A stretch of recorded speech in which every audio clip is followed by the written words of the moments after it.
In a galaxy ruled by strength, one human cadet was labeled weak, overlooked, and unworthy. But when a legendary alien commander tried to humiliate her in front of thousands, she broke his wrist in 4 seconds. What followed shook the foundations of the galactic military.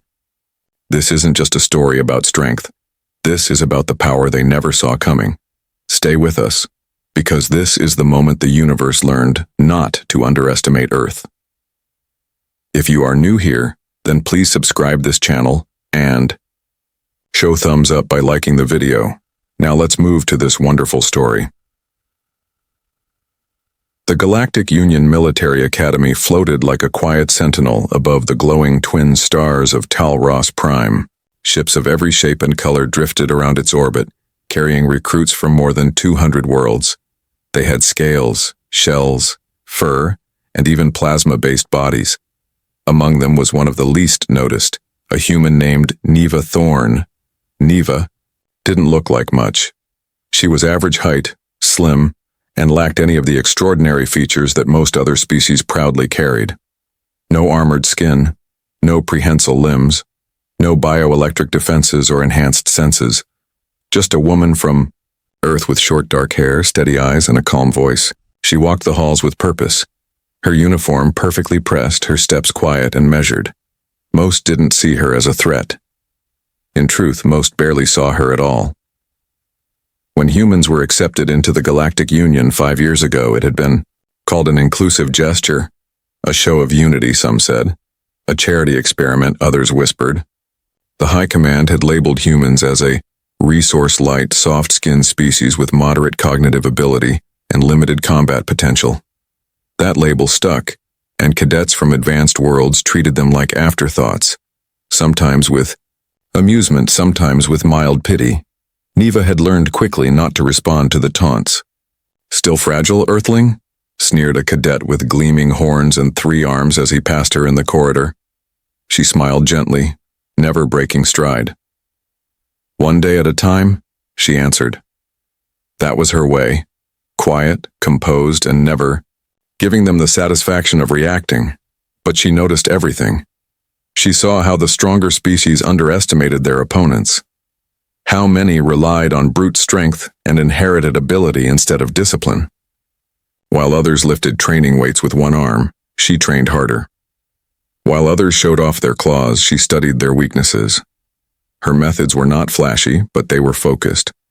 She was patient. She had grown up in the flood-damaged shelters of old Jakarta, where calm minds made the difference between survival and disaster.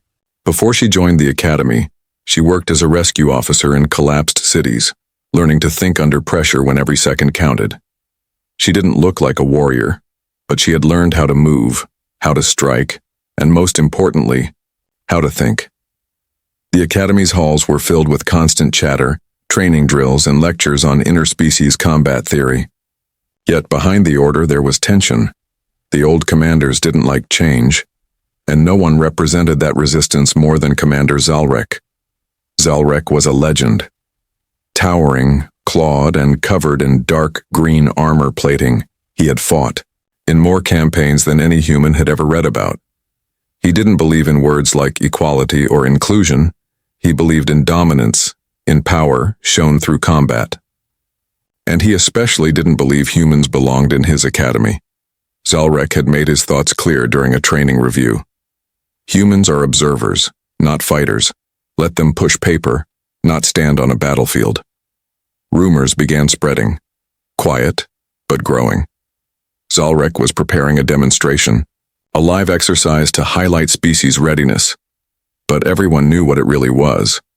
A show. One where a human cadet would be put in a humiliating situation, maybe even danger, all to prove a point. Neva heard the rumors too. She didn't say anything, but her jaw tightened slightly whenever it came up.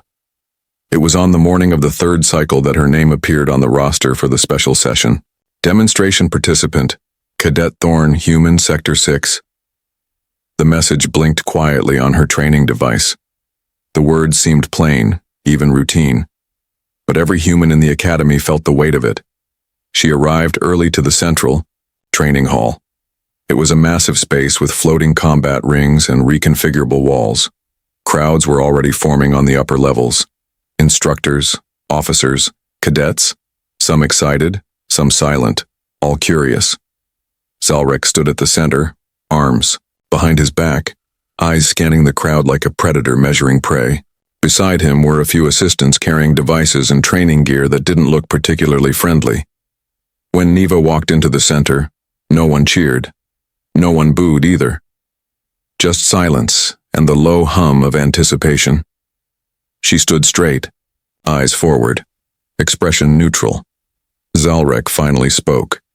His voice echoed with natural authority. "Today, we test limits," he began. "We strip away theory and see the truth of species potential. Some are born for war. Some are not." He turned to face her directly. His gaze was sharp and behind it a quiet certainty. He believed this would be easy, a moment of proof, a lesson to the others, one he'd enjoy delivering. Neva said nothing. Her heart was beating fast, but her breathing remained slow. Her body stood still, but every muscle was alert. She had been in collapsing buildings. She had dragged people out of burning wreckage. She had faced panicked mobs and violent storms. This moment was nothing new. She had trained for chaos. All around her the academy watched, some with boredom, some with pity, and a few with something new, doubt. She didn't know exactly what Zalrek planned. But she knew one thing with perfect clarity. He had already underestimated her, and that was his first mistake. The training hall was so quiet that the sound of Neva's boots touching the floor echoed louder than usual. She stood alone in the center, surrounded by hundreds of cadets watching from every level. Above her, the lights hummed softly, and the walls seemed to close in with silent pressure. It wasn't just a demonstration anymore. It felt like a trial. Commander Zalrek stood a few meters away, his posture calm yet filled with silent threat. His armor plates shimmered in the artificial light, and his large frame made the space around him feel even smaller. His reputation was carved into every corner of the academy. No one crossed him. No one questioned him. Until now. "This will be a simple test," Zalrek announced, his voice deep and controlled. 3 phases. Each will measure a specific human trait: reaction, endurance, and instinct. He gestured to one of his aides, a sharp-eyed mantid officer who stepped forward with a neural monitor. The sleek device looked more medical than military, with thin sensors extending like vines from the headband. Without speaking, Neva allowed the aide to place it on her head. The device clicked into place and a small floating screen lit up beside her, already displaying her neural readings. She could feel the prickle of the sensors against her scalp, but she didn't flinch. Zalrek didn't smile, but there was something in his expression that suggested satisfaction. He believed he had already won. The first test was basic. Colored lights flashed across a screen in random order, and she was instructed to press corresponding panels as quickly as possible. It felt more like a school test than military training, but Neva knew better. Every hesitation would be recorded. Every delay would be held against her. She moved calmly, quickly, with deliberate focus. Her results showed above-average human reaction time, but nothing that could compete with the high-speed reflexes of exospecies or crystalline minds. Zalrek nodded slowly, as if confirming a quiet judgment. The second test was harder. While she solved equations and target recognition tasks, random, electrical pulses were sent through the device on her temple, mild but sharp, each one like a quick stab of ice against the side of her skull. It was meant to mimic distraction, pain, and the kind of physical discomfort that breaks focus. Neva's hand twitched once but kept steady. Her breathing stayed even, trained through years of survival work and stress control back on Earth. When it ended, her readings showed elevated stress markers but no drop in performance.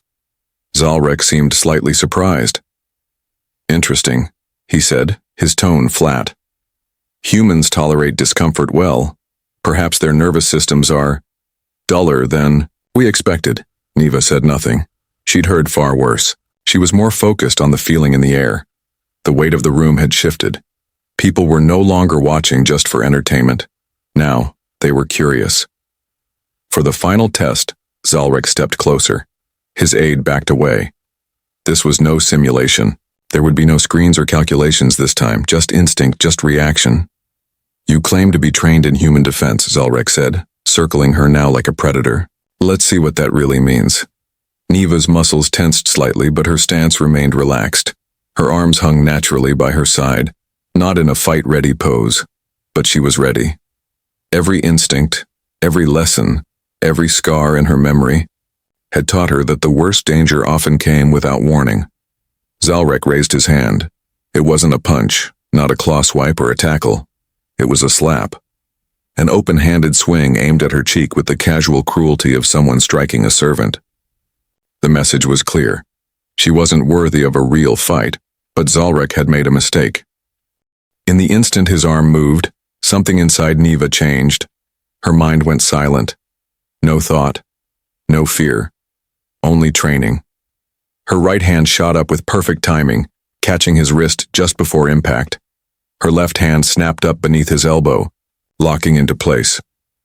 She turned her hip slightly and twisted. The sound filled the room. A sharp, clean snap. Not loud, but unmistakable. Zalrek roared, stumbling back, his massive arm bent at an angle that was not natural. He clutched it. Fangs, bared, but he didn't strike again. His pride had been shattered as cleanly as the bone in his wrist. Gasps echoed through the hall. Some cadets stood. Others whispered. The floating neural screen beside Neva blinked rapidly, overloaded by her sudden spike in brain activity. The numbers it showed were impossible for someone with her physical profile. Faster than most species expected from a human. Faster than Zalrek himself had predicted. Neva took a slow breath. She hadn't moved from her spot. Her hands dropped back, to her sides. She didn't gloat, she didn't speak. She just waited, eyes calm while the commander's assistants rushed forward. The silence stretched until it broke with alarms from Zalrek's monitor. Medics appeared within seconds. But the real damage wasn't physical. Around the hall, something invisible had cracked. The idea of humans being soft, weak, or incapable had been destroyed in front of hundreds of witnesses. Zalrek had tried to shame her. Instead, he had given her a platform. She was escorted from the hall without a word. Not under arrest, not in disgrace, but in sudden, confused respect. She walked the same way she always did, quiet, composed, measured. But now, every eye followed her. The girl they ignored yesterday had just changed everything, and the galaxy had noticed. News of the broken wrist traveled faster than light. Within hours of the incident, footage from the Academy's Central Hall had been copied, translated, and distributed across multiple species networks. What was meant to be a quiet reminder of human limits had turned into a shocking display of power, control, and precision. The moment Neva Thorne stopped Commander Zalrek's slap and fractured his arm was played over and over, watched by soldiers, civilians, and high-ranking officials who had until then considered humans a minor species. With little value in combat, Neva didn't return to her usual dormitory. She was taken to a quiet administrative chamber in the upper levels of the academy, flanked by a human diplomatic advisor and a quiet security official. Not because she was in trouble, but because no one was sure what to do with her. She had followed orders. She had responded to an open threat, and she had done it in a way that turned assumptions upside down. Inside a room filled with screens and blinking lights, the Academy Review Board met in private. There were voices of outrage, mostly from the Dravani representatives, Zalrek's species, who called the incident a disgrace. She injured a superior officer, they argued. It was excessive, it was political. But others disagreed. The recordings were clear. Zalrek had struck first. The test had not been fair. The outcome, though painful, had been earned. Professor Laran, a soft-spoken scholar from the Velian Science Council, leaned forward during the meeting. We've never seen a human respond like that under direct stress. Their normal limits increased under threat, dramatically. This needs further study.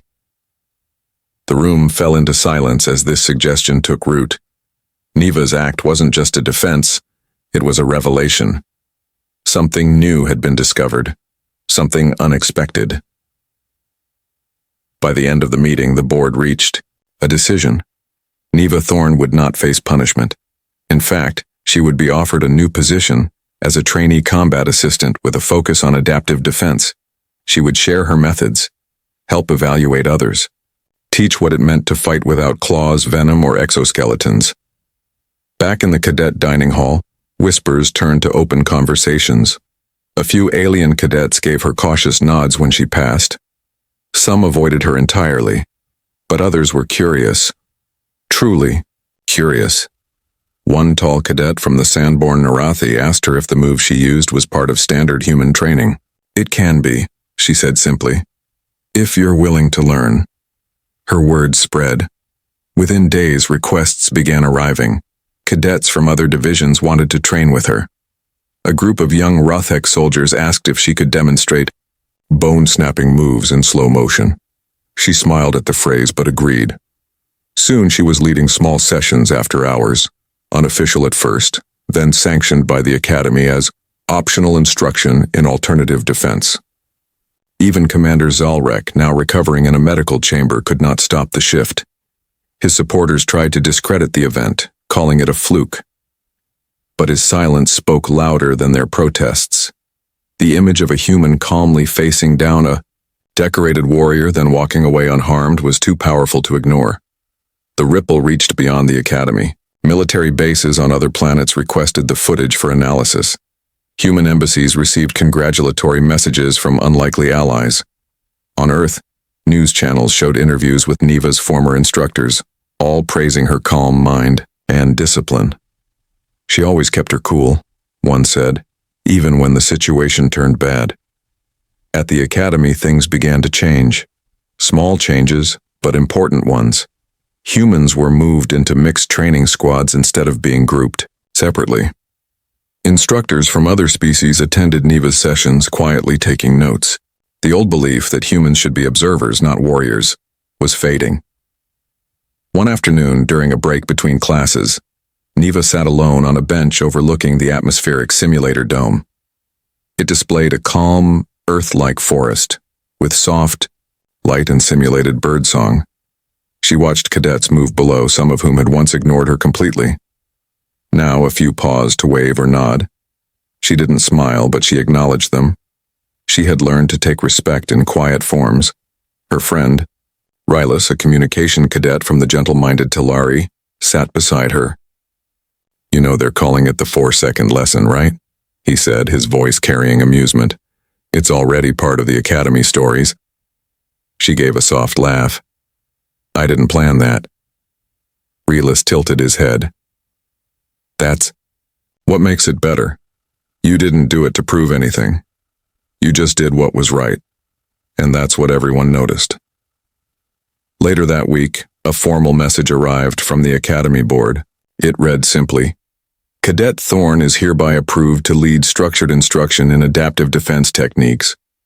Her methods have shown value for interspecies readiness and will be documented for inclusion in military curriculum trials." She stared at the message for a moment, then shut the screen. It wasn't about the title. It wasn't even about the approval. It was about the quiet shift in how people now looked at her, not as a symbol of weakness, but as a source of something new, something powerful. She walked back to training, her steps as quiet as ever, but now followed by shadows of growing interest. The Academy hadn't just changed its opinion of her, it had started to change its opinion of humanity. The training hall looked different now, not because of the lights or the layout, but because of the energy in the air. Where once there had been quiet skepticism, there was now focused attention. Neva Thorne stood at the center, surrounded by cadets from 17 different species. Tall ones with 4 arms, small ones with shifting skin, and even one who floated instead of walked. They were here not out of curiosity but by choice. They wanted to learn from her, the human who had done what no one expected. She didn't wear a commander's badge. She didn't speak with a raised voice. But when she moved, everyone watched. Her calm, simple way of teaching made it easy for others to follow. Today's session focused on defensive counters.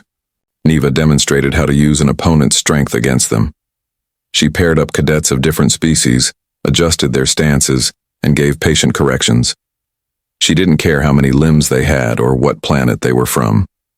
She cared about balance, awareness, and timing. High above in the observation deck, important eyes were watching.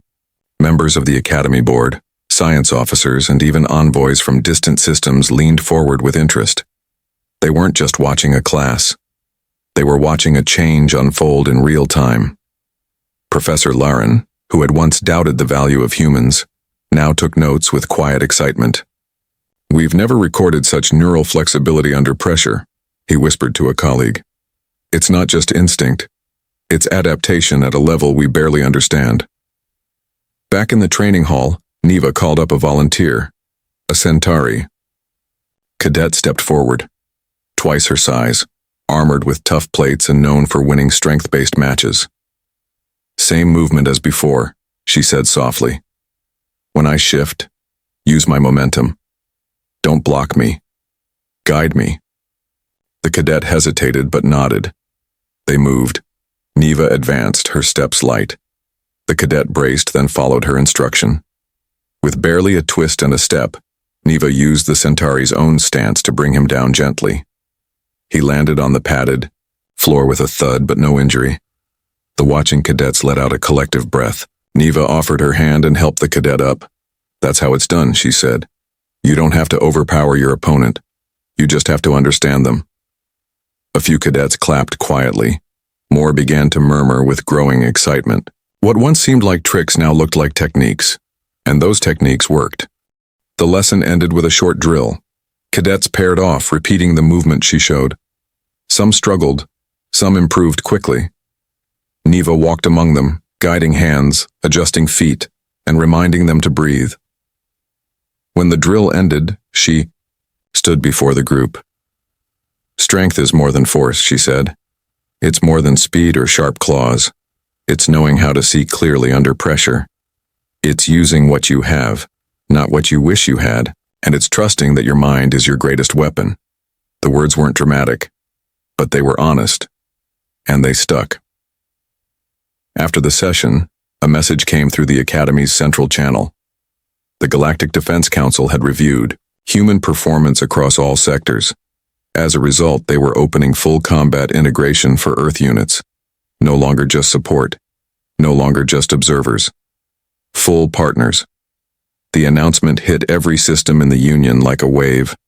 Earth had gone from a curiosity to a recognized contributor, and at the center of that change was a single cadet who had never raised her voice or asked for attention.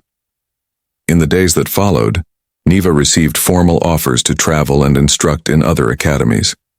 New cadets from various worlds requested placement in her training group. Even senior officers, some older than human civilization itself, quietly asked to observe her lessons, but not everyone celebrated. Commander Zalrek had recovered, though his pride had not. He requested transfer to the outer colonies, far from the academy halls now echoing with new ideas. He left without ceremony, carrying the same stiffness in his movements as he did in his beliefs. One evening, Neva returned to the quiet dome where the academy displayed its symbols of progress. A new addition had been placed there, not a statue of her, but of a simple human hand. Open, unclenched. A symbol not of victory, but of readiness. She stood in front of it for a moment, unsure how to feel. It wasn't about recognition. It wasn't about proving anything anymore. It was about what came next. 3 months later, Neva led a cross-training seminar with cadets from all sectors. They called the program Adaptive Combat, but most cadets simply called it the Thorn class. She walked among them just as before, quiet, focused, clear. And wherever she went, respect followed. Not because she was the strongest or fastest, but because she had shown them something they hadn't seen before. That strength doesn't always roar. Sometimes it waits, it watches, and when the time comes, it acts, not with fury, but with precision, not to harm, but to stop harm, and not for glory, but because it must. That was the strength unseen, and now the stars would never forget it.